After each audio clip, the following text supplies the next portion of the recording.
Minutes before Prince Harry's car rolled through the gates of Clarence House, a different royal slipped quietly out the side entrance.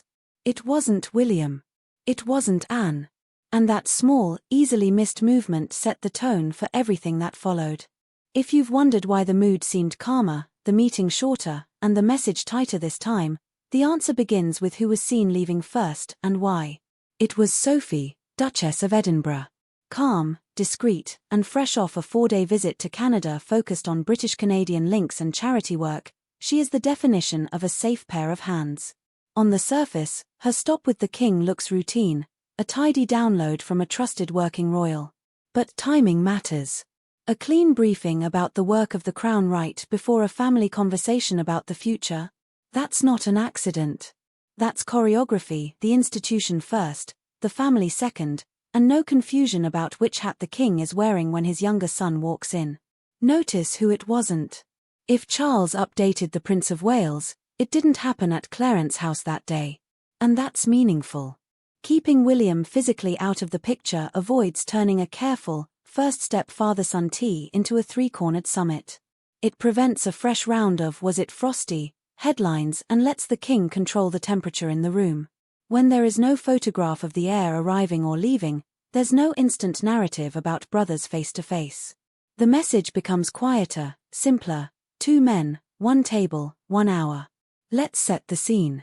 Harry's London day had a steady rhythm, purposeful, not theatrical. A visit to Imperial College London's Centre for Blast Injury Studies in White City. Then Clarence House at around 5:20 p.m. A private tea with his father that ran just over 50 minutes. Later, an Invictus reception. No podium statements. No spray for cameras.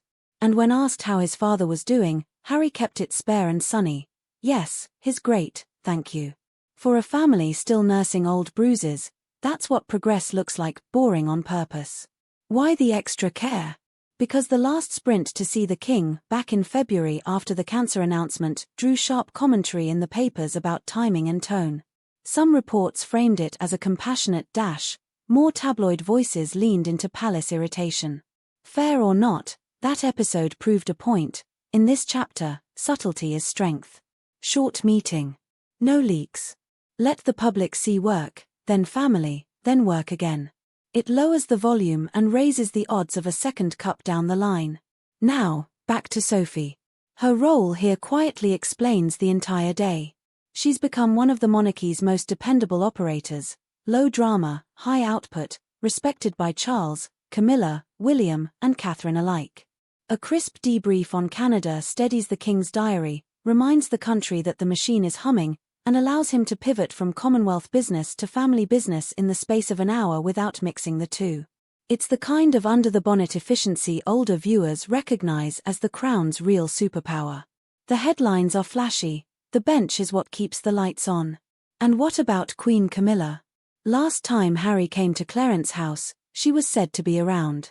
If she was nearby again, that's entirely normal. If she wasn't, that's normal too. Either way, nothing about this visit suggested a committee. 2 people in a quiet room is the surest path to candor. You lower your voice, you hold a cup, and you try to leave with the door slightly more open than when you arrived. There's a temptation, always, to make this about the brothers. During Harry's UK stay, both men were busy, at times within single-digit miles of each other, and still not meeting. That isn't theatre, it's reality. You don't solve years of friction with an impromptu hello between camera calls. You solve it when a father decides the table is ready, the time is right, and the ground rules will stick.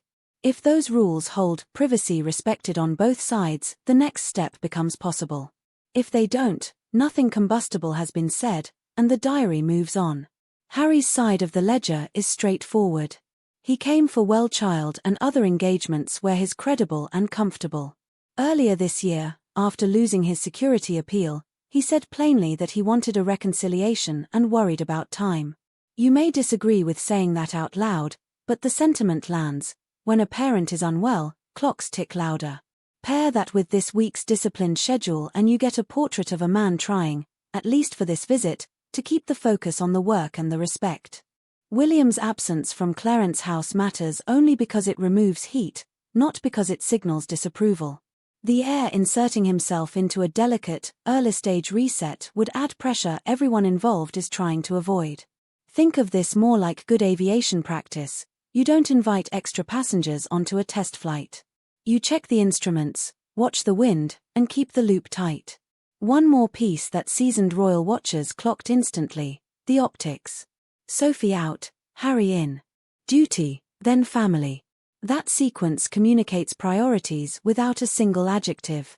The institution is larger than any one relationship, but relationships still matter, especially when a son has built a career across the Atlantic and a father is carrying both a crown and a diagnosis.